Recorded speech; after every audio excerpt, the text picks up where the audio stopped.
สบายดีพี่น้องเนาะ EP 2ฮะ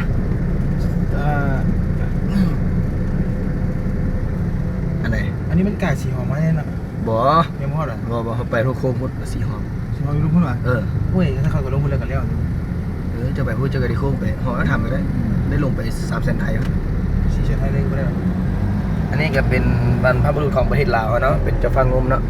บางคนว่าเรายกนึ่งดิวมาอย่างว่าเอาเบียร์ลังนึ่งบ่แมนเด้อระวังก้นยกว่าประเทศลาวต้องเดินหน้าด้วยน้ำหนึ่งใจเดียวกันอันนี้ก็ของฝ่ายใจส่วนตัวเนาะแต่บ่ตัดสินอันนี้ก็สร้างสามหัวเนาะบรรพบุรุษเป็นอนุสรณ์สถานจริงๆแล้วเป็นสัญลักษณ์ตะกี้สัญลักษณ์ของตะกี้เนาะตอนเสื้อเจ้าเสื้อพระวงศ์เนาะตอนนี้เพิ่งก็เปลี่ยนแล้วเป็นสาธารณรัฐประชาธิปไตยประชาชนลาวแล้วก็เจริญเนาะพี่น้องเนาะบ้านเขาก็เจริญบ้านเมืองเขามีบอลมันมีหรือว่าคุมกับบุมีเนาะถ้าก็จะมาโกอย่างนี้หรือว่าสะดวกสบายแล้วบ้านเขาอันนี้คือต้นดอกไม้ประจำชาติเป็นต้นดอกจำปาเนาะเมื่อแรกก็ซิมาเล่านิทานให้ฟังเรื่องต้นจำปาเรื่องต้นไม้ประจำชาติเนาะกับทหารลาวทหารฝรั่งเนาะโอ้ยทหารฝรั่งทหารลาวสิแกทหารฝรั่งเนี่ยเนาะเพื่อนก็นั่งลมกันแล้วไอทหารฝรั่งแก้ว่าทหารลาวก็น็อกเงยนิทานนี่ก็ได้จะได้ปะเนี่ยเซตทหารฝรั่งเพื่อแก้ทหารลาวว่าโอ้ดอกไม้ประจำชาติทหารลาวแก้ทหารฝรั่งโอ้เนี่ยลืมไปเลยนะดอกไม้ประจำชาติตูนดอกไม้อย่างน้อเพื่อนว่าเด้อาหารฝรั่งอ่ะโอ้ยดอกอันนี้สมมุติอันนี้เนาะดอกไม้ดอกดาวเฮืองอันนี้สิว้ายอาหารลาวหลายเรื่องแล้วเนาะย่าไปหาดอกดาวเฮืองจับดอกดาวเฮืองยัดโซกุนคีนโอ้คนเขียนยังไงอาหารฝรั่งเอาดอกไม้ประจำชาติเพื่อเป็นยัดโซกุนคีเนาะโอ้มือหน้าต้องเอาคืนมันเงาคืนหน้าเพื่อมาลมก็ได้ป่ะนี่เนาะเพื่อมาลมกันว่าทิศแกนอาหารลาวคืนนี่อาหารลาวหัวดีหัวใสได้เนาะเป็นธรรมดาที่คนตะเก้าตะกี้หัวใสหัวดีสลัดหลักแหลมอาหารฝรั่งกระถางเฮ้ยเชี่ยวสันดอกไม้ประจำชาติตัวไม่อย่างอาหารลาวก็หูแล้วอาหารฝรั่งสิเอาดอกไม้ประจำชาติเป็นยักษ์สิกุลคีเนาะอาหารลาวก็ว่าฮันนี่ต้นดอกตำเย่ฮันนี่ครับโอ้ยอาหารฝรั่งเป็นเรื่องแล้วหักดอกตำเย่ยักษ์สิกุลคีโอ้ยขาดกันเป็นกองพลมาดิอันนี้ก็จบเนาะตลกเติมตลกผู้เชี่ยวเลยว่าเรื่องนี้หาแล้วก็มาอธิบายเส้นทางต่อเนาะตอนนี้เป็นเส้นทาง3 เซนไทยเนาะแต่กับบุ้งเขื่อนประวัติ3 เซนไทยอย่างน่าจะเป็นแบบเจ้า3 เซนไทยแล้วเนาะสร้างมา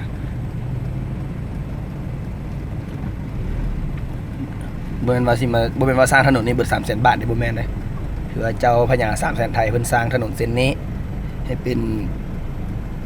มูลมรดกของประเทศลาวเนาะถือว่าพวกเรากับโฆษณาในตัวได้พี่น้องนะกดไลค์กดแชร์นึงนี่เปตันบอกก็ได้เปตันก็ได้โฆษณาไปในตัวเลยถือว่าพวกเรานี่เป็นคนที่แบบส่งเสริมธุรกิจลาวย่างแบบโดยกงเลยเขาสิบ่มีตัดต่ออย่างเลยเขาสิถ่ายไปเอาลงสุดๆเลยอันนั้นไม่โฆษณาไม่หินทรายก็ได้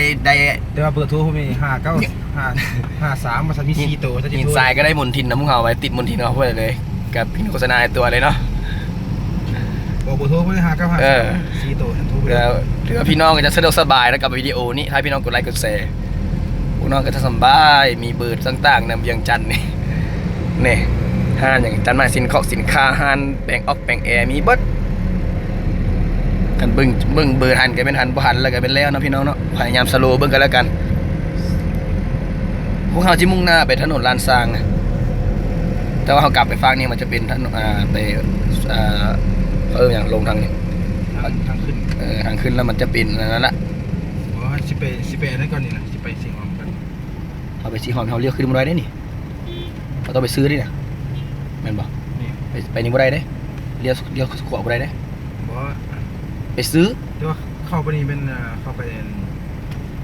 อันนี้กลายเป็นสีหอมไปแล้วมันบอกสีหอมที่นี่ไหนบอกว่ามันเป็นห้านปูห้านอย่างนี้นะห้านปูห้านอย่างห้านขายเกิดอะไรนี่นาที่เข้าไปนี่น้องห้านเหรียญเซฟมันน่าจะอยู่นี่อันนี้ทั้งขึ้นไปนิดนึงก็ไปเข้าทางอันนั้นแวะเข้าไปนั่งร่วงกันขี่ซื้อไปเลยทีนั้นเดี๋ยวโฆษณาพลังได้ไหม หลังสิเกือบเตะยังมา ฝรั่งซื้อกับแตะจังถือว่าสาวฝรั่งก็เป็นนางแบบในตัวนะพี่น้องเนาะเห็นบ่ แล้วก็เป็นตะไคร้กล้วยเอาไปพูดเข้าซอยไอ้น้องอันนึงพาเขาได้เนาะเป้นี่ได้ ถือว่าเขาเจ้ามีระเบียบดีเนาะฝรั่งเนาะเขาเจ้าว่าเวลารถจอดปุ๊บเขาจะย่างข้ามได้เนาะถ้าเวลารถมาจอดอย่างย่างข้ามคนลาวคือกันอย่าไปย่างข้ามบ่จักนอนกินนั่นบ่จักง่ายคากินน้ำหมอก ได้เนาะมันยัง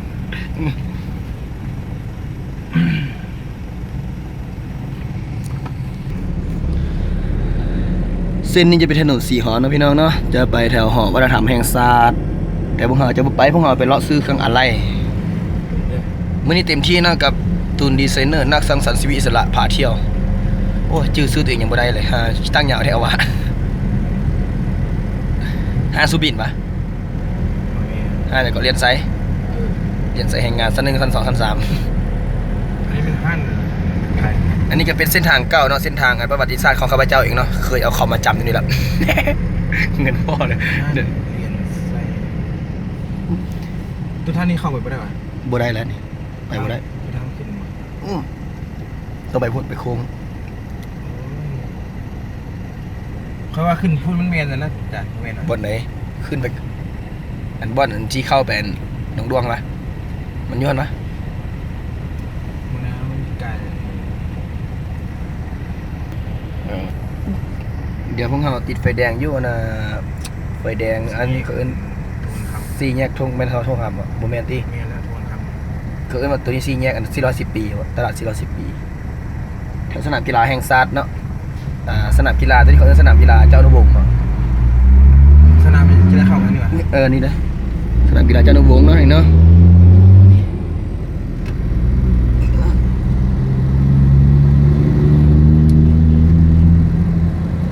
ถือว่าตัวนี้ก็เป็นเมืองเมืองจันทบุรีตัวนี้เขาจะไปตามหน้าเส้นทางเจ้าอนุวงศ์เขาจะมุ่งหน้าไปดงปลาแลบไปโฮงกระสินแห่งศาสตร์เพื่อไปซื้อเครื่องอะไหล่รถที่เขาต้องการนี่คือภารกิจของเขามื้อนี้เนาะถ้าเราได้ภารกิจนี้สำเร็จคือว่าเขาก็สำเร็จ ได้หมู่พวกรางวัล ผมว่าพวกเขามีเป้าหมายสูงสุดคือมื้อนี้คือไปลิดฟุกซ่องเนาะแต่พวกเขามาลองซื้อเครื่องอะไหล่ก่อนพาพี่น้องสาว Facebook สาว YouTube เนาะที่มาเที่ยวเมืองลาวอันนี้ก็เป็นแบบเที่ยวแบบสุดๆเลยพี่น้องเลยบ่ตัดต่อแต่อย่างเนาะข้าพเจ้าถ่ายอย่างเห็นกับพี่น้องก็เห็นนำกันนะถือว่าสนใจจะมาเที่ยวประเทศลาวก็มาได้ถือว่าน้ำใจคนลาวเนาะคือว่าดีน้ำใจเฟื้อดีไปพี่กินปลามาพี่กินต้อนเนาะถ้ามีต้อนมีปลาก็ซื้อกันเองว่ะ แต่ว่าเขาต้องหาก่อนหาศูนย์รถศูนย์ได้ฮั่นศูนย์ได้ฮั่น นี่แหละพี่น้องเพราะว่าการขับขี่แบบอยู่ในประเทศลาวก็เป็นอย่างนั้นเนาะ แยก ถือว่านี่ก็มื้อนี้ก็เป็นมื้อที่บ่ภาคราชการเนาะเพราะว่าข้าราชการเพิ่นอาจจะประจำช่วงการรถจะบ่หลายเนาะส่วนหลายรถจะหลายตอนเที่ยงตอนเช้าหรือตอนแรงเนาะตอนแบบช่วงกลางๆบ่มันมุงงานก็มันรถจะบ่ติดถือว่าสะดวกแล้วไปสบายสะดวกสบาย ต้นทางนี้เป็นบ้านอย่างเต็ม แถวนี้วะทุ่งคำที่เฮ้ย แล้วบ้านสว่าง ค่อยกับฮู้ล่ะเขา ซื้อไปก่อนนะ ไปซื้อกับดงปลาแลบอ่ะ เพราะว่าทางแยก อันนี้ก็เจ้าหน้าที่เนาะเขาถ่ายรูปเพิ่นบ่ใหม่เอาติแต่ว่าอันนี้เขาก็ประเมินให้เจ้าหน้าที่เนาะเพิ่นประจำการเต็มที่เพิ่นก็เฮ็ดตามหน้าที่ของเพิ่น อะไรเป็น